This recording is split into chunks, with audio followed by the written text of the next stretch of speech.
Well, we actually had that system in the 1980s when I moved here of the $1 house, where people paid $1 for a house and they agreed to fix it up and then live in it, and then you're paying the property tax, so the city's actually making money. But that's not my question.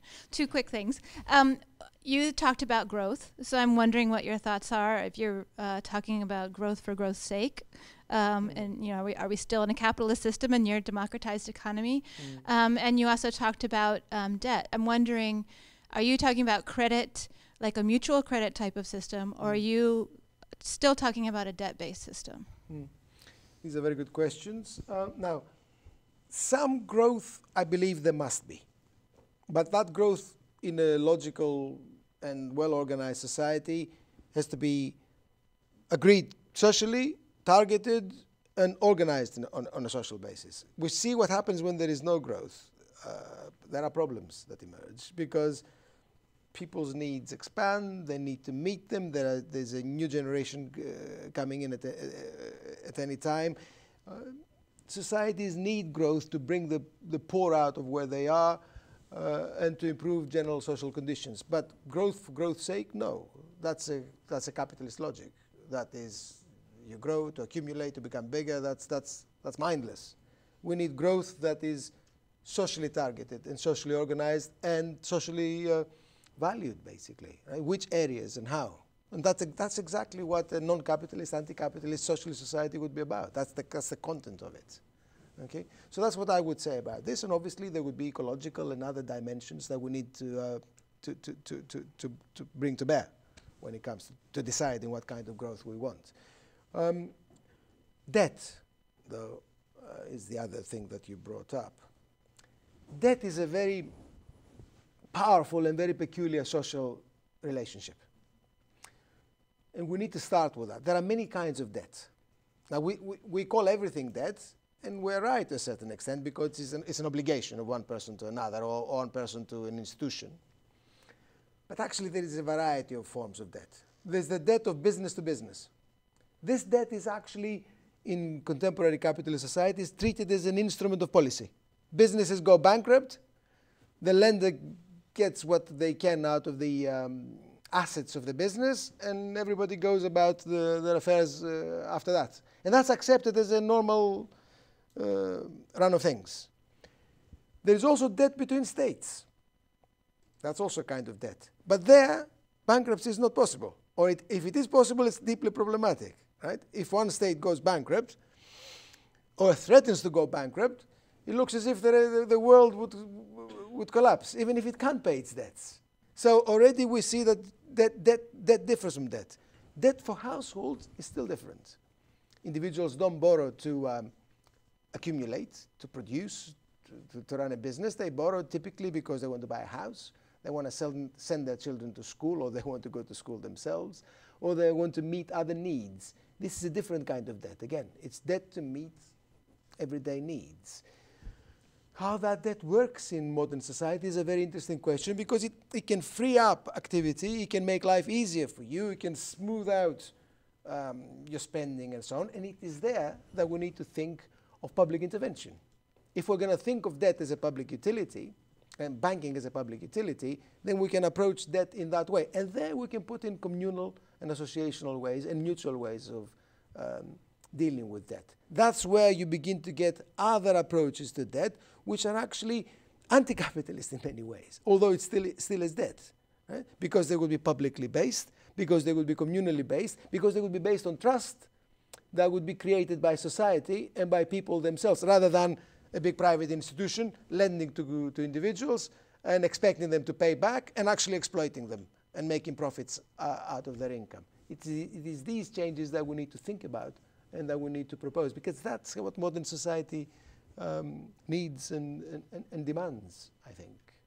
I don't know if I'm answering your question. No, you're moving in a positive direction, so Yeah, Don. Yeah. First of all, thank you for your brilliant analysis. Learned a lot from it tonight. Just wanted to explain a little further the relationship between the crisis of 2007, 2008, basically the crisis of the paper economy, and its relationship to the real economy. In other words, how was that dynamic played out? Right. On the one hand, that's one question. You also talked about the class nature of the crisis. You talked about that it is clear. If you could expand upon that just a little bit for us, and for those of us activists who are political activists who were brought up in the old school political economy analysis of sort of classical Marxism, where we were taught that a crisis of capital was basically a crisis of overproduction. In this case, this was not a crisis of overproduction in 2007, 2008. Am I right or am I wrong? So, I mean, there's not industrial overproduction. This is not what some people think what led to the crisis in 2007, but rather speculation of finance capital. So, if you could just kind of clarify some of that for me. Obviously, this is a very big issue, and we could spend hours discussing it. In fact, there are many people who do spend hours discussing it. I've got a few things to say which might be helpful. Now, the idea of crises coming out of production, the real economy, as it were, is a very powerful idea. And what I told you doesn't really go against it, in the sense that I said that the non-financial enterprises are actually financializing. So finance here isn't simply seen as a separate sector. Actually, productive enterprises, commercial enterprises have become involved in finance themselves. It's not as if this is some kind of imposition from the outside on them, right? So the idea that crises come from the real world, as it were, the economy, is a very powerful idea, and we need to maintain it and rescue it and use it. But obviously we need to apply it in a way that makes sense and fits and matches what we observe. And the thought, the notion that what happened in the United States in the 2000s was overproduction, overaccumulation, and a fall in the rate of profits, which then led to a crisis, it just doesn't persuade me at all. I don't see it. I see continuing problems of production. I see continuing problems of profitability of U.S. business collapsed in the 1970s, then rose in the 80s, and remained fairly high in the 90s. Never went back to the heights of the 60s and early 70s.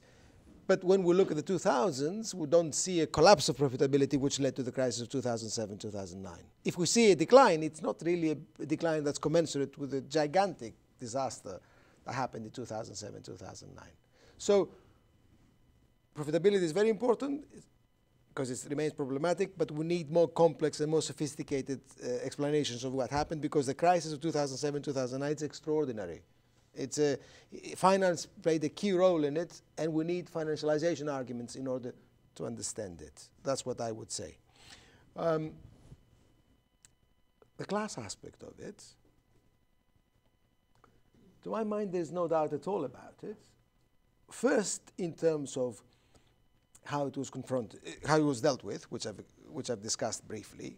Everything that was done in this country, I mean, when the crisis broke out, there was a brief discussion and a brief mention of a Minsky moment. I don't know if you remember that. And it was a moment because it lasted 5 minutes, this discussion. The idea that there's something structurally wrong about finance in the system, therefore we need to intervene in it. Even the US elite discussed this, and then they forgot about it. You know, there was a cover of Time magazine, That's right. I think, once, well, we're all socialists now. That kind of thing. Which lasted about 2 weeks. Well, yeah, and then we went back to business as normal, which meant what? Everything that was done aimed at protecting and restoring the profitability of the financial sector. I've actually got a graph in this book of mine, because I calculated financial profit as a proportion of total profit in the United States. It's the only country for which you can do it with good accuracy because of the figures. So what you see is an incredible increase in financial profit as proportion of total profit in the 1980s and the 1990s and in the 2000s. Actually, in 2003, financial profit as proportion of total profit is more than 40%. It's unbelievable, right? Does everybody get that stat? 40% of 40% of total profits in the United States in the year 2003 came out of finance, came out of banks, basically, because that's the profit that you can add. Actually, there is financial profit which you cannot add to this because you cannot measure it. It doesn't appear. For instance, the profit that big financiers pay themselves as bonuses and so on, which appears salaries and wages. But that aside, total financial profit in the US economy as proportion of total profit in 2003 was 40%, above 40%, extraordinary.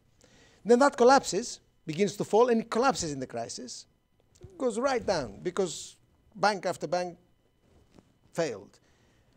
What happens after 2009, 2010? It bounces right back. It doesn't reach the level of 40%, but it bounces right back. Why? Because of the state. All the measures taken by the state aimed at doing precisely this, to restore and protect bank profitability, financial profitability. And they did it. They did it. They, in the ways that I've outlined, zero interest rates and so on. What's the other thing they did? They took extraordinary care not to change the structure of financial regulation in the financial system. Extraordinary care. All that discussion about regulating the banks, changing, that's hot air, basically. Effectively, nothing has changed. Nothing has changed. Why? The social layers, the class layers that make profits out of this system have dictated the way in which the crisis was dealt with. And they've protected their interests first and foremost. That's what they did. And they shafted the losses and the costs onto working people. It's very, very clear, crystal clear. Class nature, the class character and the class nature of modern society is crystal clear. And you might ask, what's going to happen? And is this sustainable? In the short term, it might be sustainable. In the short term.